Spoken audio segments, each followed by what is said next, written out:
नमस्कार दोस्तों, बहुत बहुत स्वागत आप सभी का हम सबके अपने YouTube चैनल गुरुजी का स्कूल में। तो कैसे आप सब। आज हमारे इनकम टैक्स मुंबई से अपॉइंटमेंट लेटर आ गए और डीवी शेड्यूल आ गया है। जो डिपार्टमेंटल डीवी होता है वहाँ पे आपके मैक्सिमम नंबर ऑफ़ कैंडिडेट्स हैं, इसलिए डीवी थोड़ा लंबा चलेगा। एंड इस वीडियो में हम डिस्कस करने वाले हैं कि जो हमारा डीवी होने वाला है वहाँ पे हमको क्या क्या लेके जाना है, वहाँ कितना टाइम लग सकता है, आपका मेडिकल फॉर्मेट है जो वो अटेस्टेशन फॉर्मेट है, और बाकी आईडी जो आपको बनवानी है, आइडेंटिटी सर्टिफिकेट, कैरेक्टर सर्टिफिकेट, वो सब कैसे बनवाने हैं। और जो पूरा ये आपका सर्कुलर आया है इनकम टैक्स मुंबई से, तो उसमें क्या क्या होगा और जॉइनिंग कब तक हो सकती है, कब तक के लिए आपको अपनी टिकट करा लेनी चाहिए, वो सब ये डाउट्स हम इसमें बात करने वाले हैं। And I will try to my best कि जितना भी मुझे पता है और जितना इसमें इंफॉर्मेशन है एंड गूगल पे मैंने जो चेक किया है उसके अकॉर्डिंग मैं अपना बेस्ट दे पाऊँ। तो चलिए शुरू करते हैं। तो मेनली बेसिक सी पहली लाइन वही है कि डॉक्यूमेंट वेरिफिकेशन है आपका फॉर पोस्ट ऑफ एमटीएस जो स्टाफ सिलेक्शन कमीशन से हुआ है। ठीक है, एमटीएस 2019 का एग्ज़ाम है, और जो आपका एमटीएस 2019 का एग्ज़ाम के अकॉर्डिंग जो आपका रिज़ल्ट हुआ है उसके लिए आपको अपॉइंटमेंट किया जाता है, अपॉइंटमेंट है आपका। ठीक है, और उसके लिए आपको डॉक्यूमेंट वेरिफिकेशन के लिए आना होगा, और जो भी आपके डॉक्यूमेंट्स हैं वो सभी लाने हैं। ठीक है, और जो आपका शेड्यूल है वो भी इन्होंने दिया है। जाना कहाँ आपको, multipurpose hall, ground floor, Aayakar Bhavan, New Marine Lines, MK road, Mumbai, this pin code. अब अगर आप ये पूरा गूगल पे करोगे multipurpose hall, ground floor, Aayakar भवन, तो आपका नहीं आएगा। बट अगर आप Aayakar Bhavan, New Marine Lines, MK road, Mumbai करके करोगे तो आ जाएगा आपका, और वो यहाँ है आपका, ये रहा। ठीक है, ये आपका ऑफिस है, काफ़ी अच्छा खासा ऑफिस है देखने में तो। ठीक है, और अभी मैंने नेट ऑफ किया है, तो ये आपका ऑफिस है। एंड जैसे ही आप वहाँ पहुँच जाओगे तो आपको सब पता चल जाएगा कहाँ जाना है कहाँ नहीं। वहाँ आप इतना पढ़े लिखे तो हो कि अंदर जाके देख सको। अभी इसमें अटेस्टेशन फॉर्म दिए गए 11 पेजेस। सभी पूछ रहे हैं कि अटेस्टेशन फॉर्म कहाँ है, वेबसाइट पे तो नहीं मिल रहे। अरे इन्होंने साथ में अटैच किए हैं, वेबसाइट पे आप ढूंढ के करोगे क्या। वेबसाइट पे जो आपको मिलेंगे वो पुराना फॉर्मेट मिलेगा वैसे भी। अभी इन्होंने जो अपना लेटेस्ट बेस्ट होगा एमटीएस के अकॉर्डिंग वो फॉर्मेट दिया हुआ है इन्होंने। ठीक है, मार्कशीट लेके जानी है आपको, पासिंग सर्टिफिकेट लेके जाने हैं, related to education qualification from 10th standard to last qualified degree. 10th class के स्टैंडर्ड से आपकी जो 10th क्लास का सर्टिफिकेट है, मार्कशीट है, दोनों मार्कशीट सर्टिफिकेट अगर अलग अलग है तो दोनों लेके जाओ, एक साथ है तो एक ही काफ़ी है। उसके बाद 12th का, उसके बाद आपने ग्रेजुएशन किया है, जैसा मेरा ग्रेजुएशन नहीं हुआ था कंप्लीट, मैंने वीडियो में बताया भी है। और जिसका ग्रेजुएशन हुआ है, लाइक ग्रेजुएशन, पोस्ट ग्रेजुएशन या कोई डिप्लोमा भी किया है, तो सभी लेके जाएँ, आपका वो वहाँ पर लगेगा सभी, एक भी चीज़ आपको छोड़नी नहीं है। अब आपको लेके जाना proof of age. Proof of age क्या हो सकता है, आपका स्कूल लिविंग सर्टिफिकेट हो सकता है, या 10th स्टैंडर्ड का जो आपका सर्टिफिकेट होता है जिसपे आपकी डेट ऑफ बर्थ मेंशन है वो हो सकती है। आपका जो सर्टिफिकेट होता है बर्थ सर्टिफिकेट, उसकी कोई ज़रूरत नहीं है। अगर आपकी कोई फिजिकल डिसेबिलिटी या पीडब्ल्यूडी कैंडिडेट्स हो तो उसका सर्टिफिकेट आपको लेके जाना है। सर्विस लिविंग सर्टिफिकेट और discharge book of ex serviceman वो लेके जानी है अगर आप एक्स सर्विसमैन हो तो। SC ST OBC category valid का certificate issued in the central government format by the competent authority in this regard, 2 copies. 2 copy आपको लेके जानी है जो भी आपका सर्टिफिकेट है उसकी। ठीक है, और ओरिजिनल तो आपको सारे लेके जाने हैं। ठीक है, और सेंट्रल गवर्नमेंट का वैलिड, सेंट्रल गवर्नमेंट फॉर्मेट में वैलिड सर्टिफिकेट होना चाहिए। अगर एज क्लेम रिलैक्सेशन किया है, एज रिलैक्सेशन का क्लेम किया है आपने, तो उसके रिगार्डिंग भी आपको कोर्ट में एविडेंस या प्रूफ लेके जाना होगा। जो आपका कास्ट सर्टिफिकेट ही है, मैक्सिमम उसी बेस पे लेते हैं, अगर किसी अदर बेस पे है तो वो लीजिए। Medical fitness certificate issued by a civil surgeon और chief medical officer, civil surgeon या CMO से आपको लेके जाना है। 3 पेजेस हैं, इसके एंडिंग में है। काफ़ी कैंडिडेट इसमें भी कंफ्यूज है कि एक ही पेज है। एक ही पेज नहीं मेरे भाई, 3 पेज है। आप 3 पेज लेके जाए और वो भरवा के लेके जाना है। The medical examination is to be run by civil surgeon and this, और वो आपको डॉक्यूमेंट वेरिफिकेशन के टाइम पर सबमिट कराना है, और जो रिपोर्ट्स हैं वो भी आपको सबमिट करानी होंगी। The medical fitness certificate to be submitted only in the prescribe format, सिर्फ उसी फॉर्मेट में सबमिट कराना जो नीचे दिया हुआ है। इसमें 3 पेजेस इन ओरिजिनल वो प्रिंट आउट निकलवा के, और आपको जो बनवाना है उस पर जो आपका पेन से वो लिखेंगे या साइन करेंगे या अपना स्टैम्प लगाएंगे वो ओरिजिनल होना चाहिए, उसका फोटोकॉपी नहीं होना चाहिए। फोटोकॉपी आप अपना रेफरेंस के लिए करवा सकते हो, बट आपको ओरिजिनल वहाँ पे सबमिट कराना होगा। All the above mention documents should be brought in original and with a self attested xerox copy, original भी और सेल्फ अटेस्टेड जेरोक्स कॉपी भी। अगर candidate already state government employ है तो उसको क्या लाना होगा इन डॉक्यूमेंट के साथ साथ, उसका जो पहले आपका मेडिकल एग्जामिनेशन हुआ था, जो पिछली जॉब में लगाया था आपने, वो उस टाइम पे जो आपकी पुलिस वेरिफिकेशन हुई थी उसकी रिपोर्ट, विजिलेंस क्लियरेंस, एनओसी लेके आनी है आपको, कैरेक्टर सर्टिफिकेट लेके आना जो वहाँ पे जमा कराया था, ठीक है। और all this documents through proper channel at the time of document verification, और जहाँ से भी आप जैसे भी आप ला पाओ इसे, ये सारे डॉक्यूमेंट्स आपको लेके जाने हैं, ठीक है।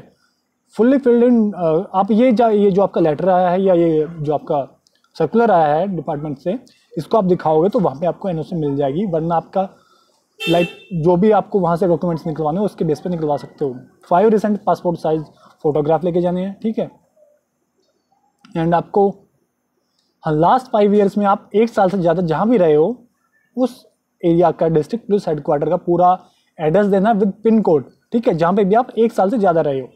अब कहीं कुछ महीने रहे हो फिर वापस घर आ गए हो, फिर कुछ महीने रहे हो फिर वापस घर आ गए हो, तो उसमें एप्लीकेबल नहीं होगा, ठीक है। A copy of attestation form along with this, ठीक है। और अटेस्टेशन फॉर्म 11 पेजेस हैं आपको, और 4 ये पूरे फॉर्मेट में भर के लेके जाने, फिल करके लेके जाने, ठीक है। लाइक आपको सारे प्रिंट मल्टीपल कॉपीज़ निकाल लेनी आती हैं एंड सारे फिल करने हैं, और जितना बोला गया सारे करने हैं आपने। और ये सेम आपको इनकम टैक्स की वेबसाइट पर मिल जाएगा। मैं दिखा भी देता हूँ, काफ़ी पूछ रहे हैं कि ये वेबसाइट पे मिलेगा या नहीं। देखिए वेबसाइट पे जब आप चेक करते हो तो ये पूरा फॉर्मेट होता है, ठीक है, और ये पुराना हो चुका है और ये डाउनलोडेबल नहीं है। लेकिन 2018 का जो आपका 2016 सीजीएल कैंडिडेट्स थे उनके ये हैं, और ये थोड़ा पुराना फॉर्मेट में है, लेटेस्ट अभी ये है, ये भी आप देख सकते हो। इसकी आपकी ज़रूरत नहीं है, जो आपके ये सर्कुलर आया है इसी के अकॉर्डिंग आप बनवा लीजिए, वही काफ़ी है आपके लिए, ठीक है। एंड ये आपके जो डीवी शेड्यूल है वो है, जिस भी कैंडिडेट का जिस भी डेट को है उनको उसी डेट में जाना है। अब जाना किस डेट में है, देखिए आप 24 से 30 घंटे तो लगते ही हैं, दिल्ली से बात कर रहा हूँ मैं, और आपकी स्टेट से ओबियसली ज़्यादा लगेंगे। तो जो भी आपकी स्टेट से जो आपकी गिवन डेट पे पहुँचा दे, पहुँचना आपको उसी डेट पे है, उससे पहले ज़्यादा जाने की जरूरत नहीं है। आपको उस डेट पे पहुँच जाओगे तो आप आराम से पहुँच जाओ, मॉर्निंग तक पहुँच जाओ उस डेट की।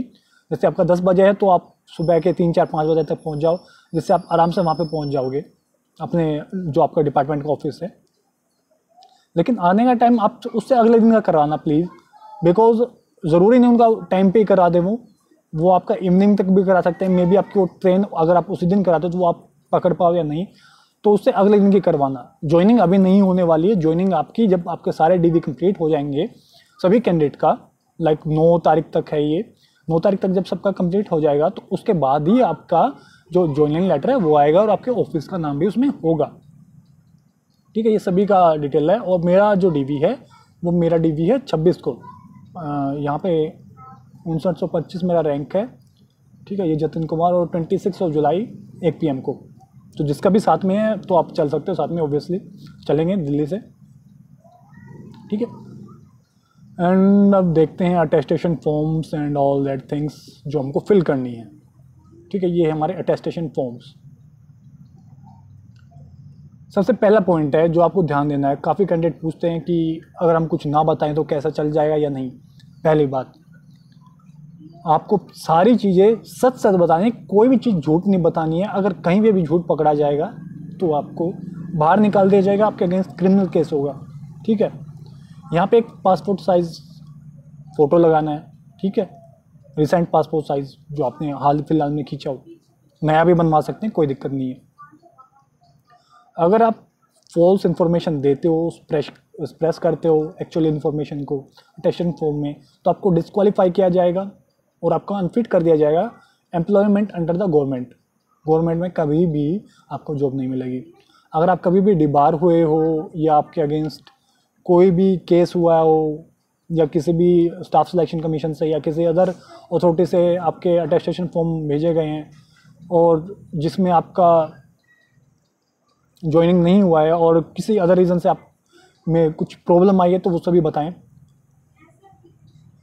अगर आपने फैक्ट फॉलो इंफॉर्मेशन और that there has been suppression time during the service of person, अगर आपने कोई भी इंफॉर्मेशन गलत दी है, ठीक है, तो आपको टर्मिनेट किया जाएगा और बाद में पता चलता है ड्यूटी के टाइम पे आपने गलत दिया तो आपको टर्मिनेट किया जाएगा। सेकंड पॉइंट में ये था कि आपको अगर आपने ये सबमिट करा दिया डॉक्यूमेंट्स अटेस्टेशन फॉर्म, उसके बाद आपके अगेंस्ट कोई केस होता है या कुछ और दिक्कत होती है तो आप एसएससी को बताओगे, अगर नहीं बताते हो तो भी आपके अगेंस्ट केस बनता है। यहाँ पे आपको अपना सरनेम नेम ब्लॉक लेटर में कैपिटल लेटर में भरना है एंड फादर नेम वो भी आपको ब्लॉक में भरना है। अब सरनेम है, मान लो किसी के में मिडल नेम भी है और ठीक है लास्ट नेम भी है और फर्स्ट नेम भी है, तो वो आप मेन नेम इसमें भर सकते हो और लास्ट नेम में वो इसमें भर सकते हो, वो आप अपने हिसाब से भर सकते हो, इसमें ब्लॉक में भरना है, ठीक है। जैसे मेरा नाम जतिन कुमार है तो मैं यहाँ कुमार भरूँगा, ठीक है, कुमार कैपिटल में भरूँगा ऑब्वियसली, और यहाँ पे अपना पूरा नाम जतिन, ठीक है। अगर आपने अपना कभी भी नाम बदला है या चेंज किया या कुछ नाम छोड़ा अपने नाम का हिस्सा तो वो भी आप यहाँ पे मेंशन करें, ठीक है। अपना पूरा एड्रेस प्रेजेंट जहाँ पे आप रहते हो कोरोस्पेंडेंस एड्रेस वो भरिए, ठीक है। और होम एड्रेस इन फुल जो आपका परमानेंट एड्रेस है वो भरिए। अगर आप पहले पाकिस्तान से और बाद में इंडिया में माइग्रेट हुए हो तो वो भी आप भरिए। 21 साल की आयु के बाद आप कहाँ से कहाँ तक रहे हो, मतलब कब से कब तक किसी अदर जगह रहे हो, ठीक है, वो भी आप इसमें मेंशन कीजिए। अगर आप पाकिस्तान भी रहे हो या अब्रॉड में रहे तो वो भी आप इसमें मेंशन कीजिए, और जहाँ पे आप रहे हो उसके डिस्ट्रिक्ट हेडक्वार्टर की इंफॉर्मेशन दीजिए। और यहाँ पे आपका पिता का नाम आएगा, पूरी फैमिली का डिटेल आएंगे, पिता का नाम, फुल एड्रेस, अगर कोई जॉब करते हैं तो वो बताइए, लाइक एम्प्लॉयमेंट है उनकी कहीं पे किसी फिक्स जगह, गवर्नमेंट में है या अदर किसी जगह कोई जॉब करते तो वो भी बताइए, ठीक है। Present postal address if dead give last address, अगर उनकी मृत्यु हो चुकी है तो जहाँ पे वो आखिर में रहते तो वो, और अगर वो जिंदा है तो उनका प्रेजेंट एड्रेस और उनका परमानेंट एड्रेस भी देना है। आपके माता पिता, आपके पति अगर आप इन केस मैरिड है, या पत्नी या आपके भाई या बहन, उनकी भी डिटेल देनी है। अगर आप विवाहित हो और आपके बेटा बेटी हैं तो उनकी डिटेल्स दीजिए, और वो बाहर पढ़ते हैं तो वो डिटेल्स आप ज़रूर दें, ठीक है। आपकी राष्ट्रीयता क्या है, ऑब्वियसली इंडिया आएगा, इंडियन, ठीक है। और date of birth, present age, और जो एज थी आपकी 10th के टाइम पे, मेट्रिकुलेशन टाइम पे। Place of birth, district and state in which situated, आपका जन्म कहाँ पे हुआ वो जगह, जो डिस्ट्रिक्ट है और जो राज्य है वो भरिए, और जहाँ से आपके पिताजी हैं वो आप भरिए, और जहाँ पे आप अभी निवास करते हैं वो भी भरिए। आपका रिलीजन, शेड्यूल कास्ट है, शेड्यूल ट्राइब में आते हैं तो वो भरिए, येस या नो। येस हो तो आप बताइए कि किस शेड्यूल कास्ट है, शेड्यूल ट्राइब में आते हैं, उसकी डिटेल्स दीजिए। 15 वर्ष की आयु के बाद आपने जहाँ भी पढ़ाई की है, लाइक 10th की है, 12th की है, ग्रेजुएशन की है, पोस्ट ग्रेजुएशन की है, वो सभी आप बताइए। अगर आप अभी भी कर रहे हो कहीं से तो वो भी आप इंफॉर्मेशन दीजिए, ठीक है। एंड अगर आप ऑलरेडी कहीं जॉब कर रहे हो या आपने गवर्नमेंट जॉब की है तो वो आप ज़रूर बताएं, किसी भी गवर्नमेंट ऑफिस में, सेमी गवर्नमेंट या प्राइवेट फर्म और इंस्टीट्यूशन में कहीं पे भी आपने जॉब किया तो वो आप मेंशन कीजिए, ठीक है। और अगर आपने प्राइवेट में भी किया तो कोई दिक्कत नहीं है, आप मेंशन कर सकते हैं, क्योंकि वो ऑब्वियसली आपके आधार कार्ड डिटेल से चेक कर ही लेंगे। The previous employment was under government, अगर आपकी पिछली जो एम्प्लॉयमेंट थी वो गवर्नमेंट के अंडर थी, और अगर आप वहाँ से टर्मिनेट किए गए हो या किसी कारण आपको वहाँ से निकाला गया तो वो आप रीज़न यहाँ पे बताइए। कभी अरेस्ट किया गया है, हाँ या ना, जो भी आपका एप्लीकेबल है उसको ऐसे क्लोज करना है, ठीक है। एंड यहाँ पे इन्होंने नीचे मेंशन भी किया आपको कैसे भरना है। Please also see the warning and the top of this attestation form. Specific answer to each of the question should be given striking out yes or no as the case may be। जैसा भी case है आपका उसको strike करना, मतलब आपका हाँ है तो हाँ को स्ट्राइक कीजिए, ना है तो ना को स्ट्राइक कीजिए। लाइक ऐसे मेरा ना है तो मैं ना को स्ट्राइक करूँगा, और फॉर पर्सनल रेफरेंस मैं यहाँ पे नो भी लिख दूंगा साइड में, जिससे कोई कंफ्यूजन क्रिएट ना हो। और आप लिख सकते हो नो नो ऐसे करके सारों में लिख दीजिए, बेहतर रहेगा, सो एज को किसी भी तरह की कोई भी कंफ्यूजन ना हो। और अपने साथ एक्स्ट्रा कॉपीज कैरी कीजिएगा ताकि आपको वहाँ पे कोई प्रॉब्लम ना हो, और इन केस अगर आप वो कुछ ऑब्जेक्शन करें तो आप साथ से साथ भर सको, उससे करेक्शन कर सको।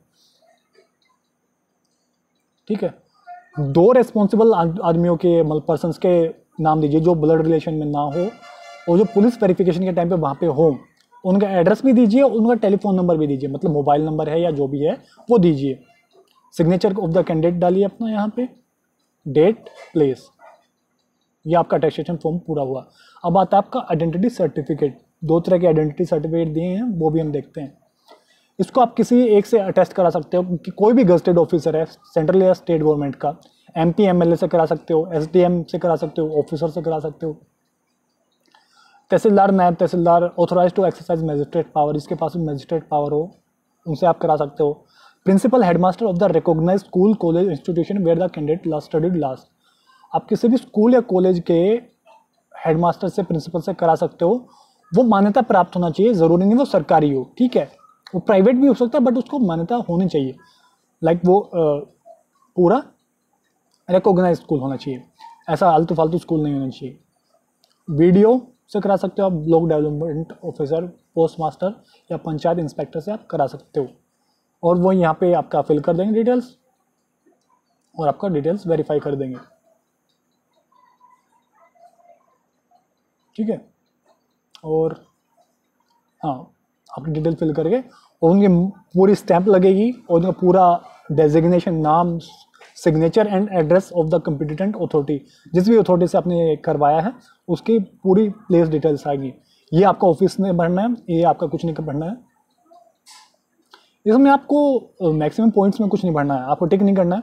आई hereby declare that I am a citizen of India, I was not a member of any unlawful organisation, I am not a member. ये आपको एक तरह से डिक्लेरेशन देना है, और टाइप है ये, ठीक है। और यहाँ पे आपको सिर्फ ये भरना है आई एम अनमैरिड या मैरिड, जो भी आप एप्लीकेबल हो वो आप भरिए। मैं अनमैरिड हूँ, तो मैं अनमैरिड भरूँगा, ठीक है। और I take the appointment as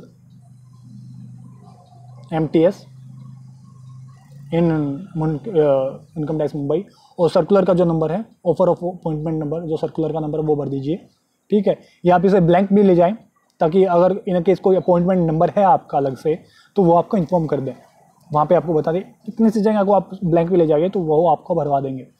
और डेटेड आपका जो डेट है, ठीक है, आई विल ये भी आप बेहतर हो तो उस दिन DV के टाइम पे भर लीजिए डेट और ये, क्योंकि वैसे सर्कुलर नंबर है, but appointment number in case वो अलग देते हैं, तो ये सेव करके रखिए।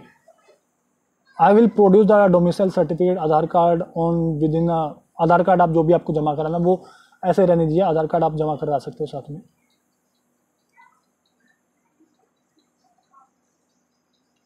ठीक है। एंड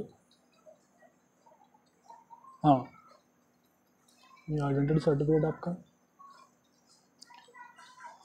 मतलब तो साथ ही जमा होगा, बट इन्होंने लाइन लिखी तो ये रहेगी आपकी। I accept the seniority in the cadre of MTS, यहाँ पे भी MTS आएगा। इन ऑर्डर ऑफ रैंकिंग, जो आप आपका रैंक मिला आपको SSC में, उसके हिसाब से मैं सीनियरिटी को एक्सेप्ट करता हूँ, जो भी मेरा रैंक होगा उस हिसाब से मेरी सीनियरिटी वर्क करेगी। प्लेस डेट आप इसमें अभी का भर लीजिए, प्लेस डेट तो अभी भर सकते हैं आप। As signature of the candidate अपना सिग्नेचर कर दीजिए यहाँ पे। और फिर ये जो आपका अपॉइंटमेंट नंबर है, डेट है, ये वो आएगी अपॉइंटमेंट नंबर की और डेट की जिस दिन आपको ऑफर किया गया था। ये डिक्लेरेशन आपका मैरिज डिक्लेरेशन है, आई एम अनमैरिड, मैरिड, ठीक है।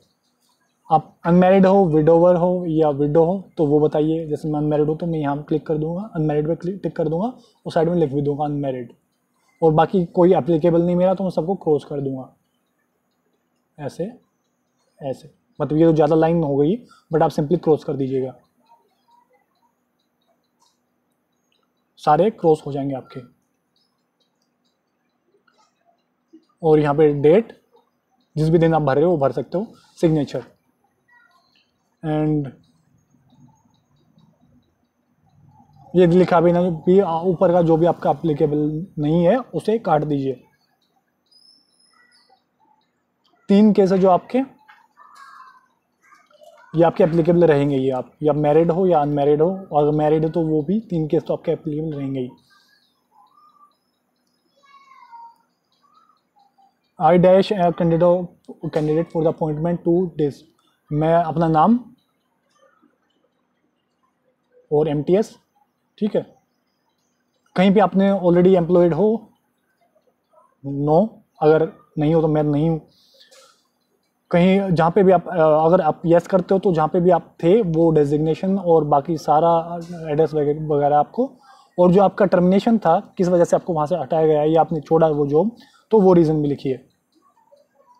अब ये पॉइंट थोड़ा कंफ्यूजन आएगा, देख कंफ्यूजिंग पॉइंट आएगा। Have you previously applied without success for any appointment under the central और अ प्रोविजनल गवर्नमेंट। अब काफ़ी कैंडिडेट यहाँ पे सोचेंगे कि आपने पहले अप्लाई किया है या नहीं। देखिए एप्लीकेशन अपॉइंटमेंट की तब आती है जब आप किसी ऑर्गेनाइजेशन के एग्ज़ाम को पास कर लेते हो, लाइक एसएससी या आपका स्टेट एग्ज़ाम, उसके बाद डिपार्टमेंट तक वो बात पहुँचती है। तो मेरे केस में मैंने अभी तक कोई भी एग्ज़ाम फाइनल क्लियर नहीं किया है, तो डिपार्टमेंट तक बात पहुँची ही नहीं, तो मैं करूँगा यहाँ पे नो। इन ना केस अगर आप किसी डिपार्टमेंट तक के बात पहुँची है आपकी, लाइक आपने फाइनल एग्ज़ाम क्लियर किया है बट डिपार्टमेंट में जाके वहाँ पे आपको किसी वजह से ज्वाइन नहीं किया है और फेल रहे हो ज्वाइन करने में, तो वो आप यहाँ पे भरिए। उसके बाद वही I understand that if my the above statement is false in any material respect my appointment is liable to be terminated. ठीक है, वीडियो काफ़ी लंबा हो रहा है वैसे। कैरेक्टर सर्टिफिकेट है, ये आपको फिल करके किसी भी गजटेड ऑफिसर से कराना है। एसडीएम या डीएम कोई नेसेसरी नहीं, कोई भी गजटेड ऑफिसर और उसका सिग्नेचर और उसका डेजिग्नेशन ऑफिस एड्रेस वैलिड रहेगा। 2 कैरेक्टर सर्टिफिकेट बनाने हैं अलग अलग ऑफिसर से आपको।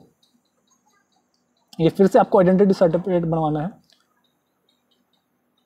Certificate to be signed by any one of the following, किसी एक से बनवाना है इनमें से, ठीक है, नीचे दिए हुए हैं।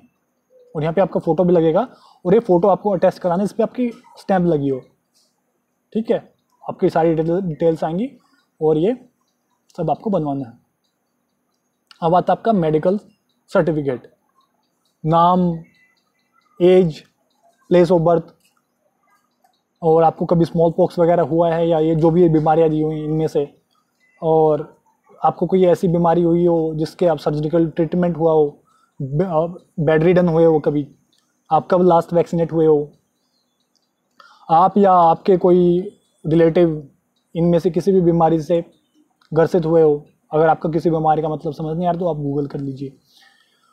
Have you suffered from any form of nervousness due to overwork और एनी अदर कोज, आपको कभी नर्वसनेस हुआ है या इस तरह का प्रॉब्लम, इस वजह से आपको प्रॉब्लम आ सकती है, ठीक है। तो ऐसी कोई भी चीज़ें जो आपके साथ हुई हैं या नहीं है वो आपको सत्य बतानी है। Have you been examined and declared unfit for, कभी भी आपको अनफिट डिक्लेयर किया गया है किसी भी मेडिकल ऑफिसर द्वारा, मेडिकल बोर्ड द्वारा पिछले 3 सालों में। And father age if living and state of health, पिता की एज अगर वो जीवित हैं तो, पिता की एज एट डेथ अगर वो मृत्यु हो गई है तो, नंबर ऑफ ब्रदर लिविंग देर, जितने भी आपके भाई जीवित है उनकी हेल्थ जो है, number of brother date their ages at date, और बाकी जो कोजेज हैं, माता का भी सिर्फ आपको लिखना है, सिस्टर बहन वगैरह का जो भी आपका केस है वो सब आपको लिखना है और फिर आपको अटैच करवाना है, ठीक है। आर्टिकल कैंडिडेट सिग्नेचर यहाँ पे आपको मेडिकल ऑफिसर के प्रेजेंस में करना है। और यहाँ पे भी आप बेहतर होगा वहीं पे साइन कर लें, आप पहले भी लिख के ले जा सकते हो, ठीक है। यहाँ पे आपको मेडिकल ऑफिसर का आएगा साइन, एंड ये सर्टिफिकेट है, ये मेडिकल ऑफिसर खुद बना के देंगे, पूरा डिटेल्स आपकी रिपोर्ट करके कि उनको कोई ऑब्जेक्शन नहीं है, वो फिट है, और ये आपका हो जाएगा। Signature in of the candidate inside the box, और यहाँ पे भी आपका कैंडिडेट सिग्नेचर आपका inside the box in presence of medical officer. और ये जो फॉर्म है ना ये वाला, ये आपको पूरा डॉक्टर से भरवाना है आपको। और यहाँ पे आपको कैंडिडेट की डिटेल भरनी है, जो अपनी डिटेल है सारी, नाम, अगर आपको कोई पेट नेम है, पिता का नाम, माता का नाम, कैपिटल्स में भरना, सपोज अगर मैरिड हो तो blood group, place of birth, date of birth, gender, all that thing, mobile number candidate का, पेरेंट्स का, कैंडिडेट की email ID, Aadhaar number, nationality, religion, present address, duration, कब से कब तक रह रहे हो, ठीक है, और परमानेंट एड्रेस, उसकी ड्यूरेशन, सारी डिटेल्स इसमें हैं। सारी डिटेल आपको फिल करनी है, सारे डॉक्यूमेंट्स आपको लेके जाने हैं, जो भी आपके डॉक्यूमेंट हैं, पर्सनल हैं, डॉक्यूमेंट्स हैं, एजुकेशनल हैं। और जो आपका मेडिकल होता है उसमें आपको कुछ नहीं होता है, सिंपल आपका आई टेस्ट होगा, जो आपका कलर विजन का टेस्ट होगा, और इसमें कोई कलर विजन की दिक्कत नहीं। अगर कोई कलर ब्लाइंड भी है तो भी वो वैलिड है। जब इनकम टैक्स का इंस्पेक्टर वैलिड है तो एमटीएस तो ऑब्वियसली वैलिड है। एमटीएस सभी आपकी डिपार्टमेंट में वैलिड है, कोई दिक्कत नहीं कलर विजन का। आपका ब्लड वगैरह प्रेशर टेस्ट होगा, और इससे यही सभी बेसिक टेस्ट होते हैं, ठीक है। बस यही आपके टेस्ट होते हैं, ब्लड प्रेशर का, आपका ईसीजी वगैरह का, और ये सब टेस्ट होते हैं नॉर्मल। सो आई थिंक सारे डाउट्स आपके क्लियर हो गए होंगे। एंड मुझे कुछ टाइम लगा था इसे समझने में, कुछ पॉइंट्स ऐसे लगे मुझे कि जो जिसमें टाइम लगे। तो आपका जो भी शेड्यूल है, जिस भी एग्ज़ाम को जिस भी डेट को आपको बुलाएगा डीवी के लिए, उस पर आप जाएँ और अपना डीवी करवाएं। So that's all for this video को लाइक एंड शेयर जरूर कर दें। वीडियो को एंड करते हैं। Take care of yourself and your family member and your well beings, and bye bye, धन्यवाद, जय हिंद।